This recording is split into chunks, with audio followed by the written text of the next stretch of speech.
Tommy was an ordinary kid with an extraordinary curiosity. One sunny afternoon, while exploring his grandmother's attic, he stumbled upon an old, dusty bottle labeled "Drink Me." His curiosity got the better of him, and before he knew it, he had taken a sip of the mysterious potion.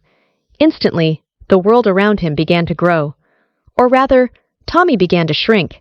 He watched in awe as the furniture towered above him and the floor seemed to stretch endlessly. Now the size of an ant, Tommy was amazed at how different everything looked. The carpet fibers were like tall grasses, and the smallest crumbs appeared as boulders.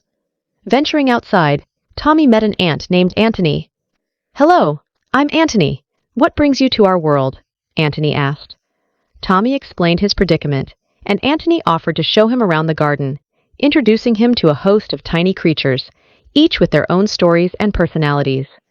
The insects told Tommy about Bigfoot, a fearsome spider that terrorized their community. Determined to help his new friends, Tommy devised a plan. With Antony and a brave beetle named Bella by his side, they set out to confront the spider in its lair.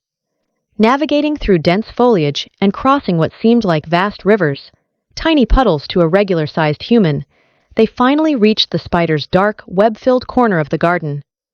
Tommy darted into the lair, shouting and waving a small twig to distract Bigfoot. The spider, surprised by the commotion, chased after him. Meanwhile, Antony and Bella worked quickly to free the captured insects. Tommy led the spider on a wild chase through the garden, using his agility to stay just out of reach. At the last moment, he squeezed through a narrow gap where the spider couldn't follow, leaving it trapped in its own web. The insects celebrated their victory and thanked Tommy for his bravery. As a token of their gratitude, Antony and Bella presented him with a tiny vial of shimmering liquid, the antidote to the shrinking potion. Tommy drank the antidote and gradually returned to his normal size. Back in his room, Tommy looked around at the familiar surroundings, now filled with memories of his incredible adventure. He had learned that even the smallest creatures could have the biggest hearts and that bravery came in all sizes. From that day on, Tommy never looked at the world the same way again, always ready for the next incredible adventure.